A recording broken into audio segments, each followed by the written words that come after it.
حضرات بہت سارے ایسے پیر جگہ جگہ گھومتے ہیں جنہوں نے پیری اور مریدوں کو یک دھندا بنا لیا ہے. اس کو کسی شاعر نے اپنے اشعار میں کہا ہے کہ سر پہ رکھا ہے بال تو روٹی کے واسطے، سر پر رکھا ہے بال تو روٹی کے واسطے، تسبیح ذوالجلال تو روٹی کے واسطے، آیا اگر ہے حال تو روٹی کے واسطے، لائے کہیں سے دال تو روٹی کے واسطے، آٹے کا ہے سوال تو روٹی کے واسطے، آٹے کا ہے سوال تو روٹی کے واسطے، آیا اگر جلال تو روٹی کے واسطے. کھانے پینے کے دھندے بنا لیے ہیں. تو اے محترم حضرات، اگر کہیں کسی سے بھی مرید ہو تو پہلے پیر کو یہ دیکھ لیں کہ یہ پیر احکام شریعت میں چلنے والا ہے یا نہیں ہے، جب ہی اس کے مرید ہوں، ورنہ یہ حال ہوگا. میں آپ کو ایک چھوٹا سا واقعہ سناتا ہوں، اس کو لطیفہ کہہ لیجئے کہ ایک صاحب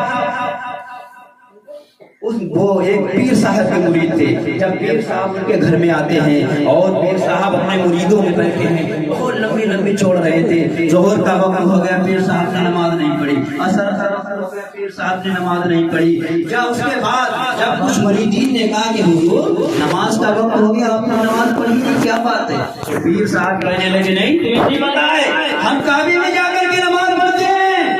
کسی بیچ میں بیٹھ جائے انہیں حال آ گیا، جلال آ گیا، کو بھگانے لگے. لوگوں نے کہا حضور یہاں تو کتا کوئی ہے نہیں، کیا بھگا رہے؟ بولے ارے کعبے میں کتا گھس رہا تھا، اس کو ہم بھگا رہے ہیں.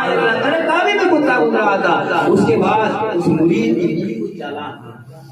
کی بیوی چالاک جب کھانے کا وقت آ گیا، بہترین تحری بن کے خوشبودار چاولوں والی تحری بن کے سب کے مریدوں کے سامنے آئی تو تحری کے اوپر ڈھیر ڈھیر دیسی گھی اس عورت نے ڈال دیا چاولوں میں.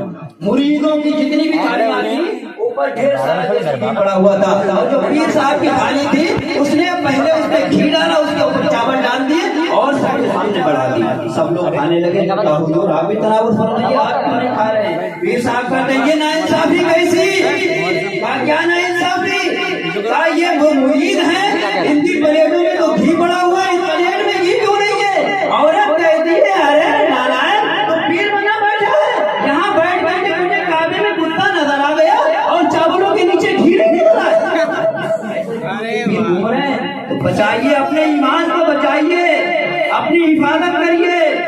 مرید ہونے سے پہلے پیر کی پڑتال کر لیجیے، جانچ کر لیجیے کہ اصلی ہے یا نکلی ہے، کہ کہیں نہ ایسا ہو کہ خود تو ہے خود میں ہے صنم یار کو لے ڈوبیں گے، خود بھی راہ راست میں نہیں ہے تمہیں کیا بچائیں گے، گم شدہ ہے خود چراغ ہے میری گناہ، جو خود ہی راہ بھٹکا ہوا ہے وہ تمہاری کیا رہبری کرے گا.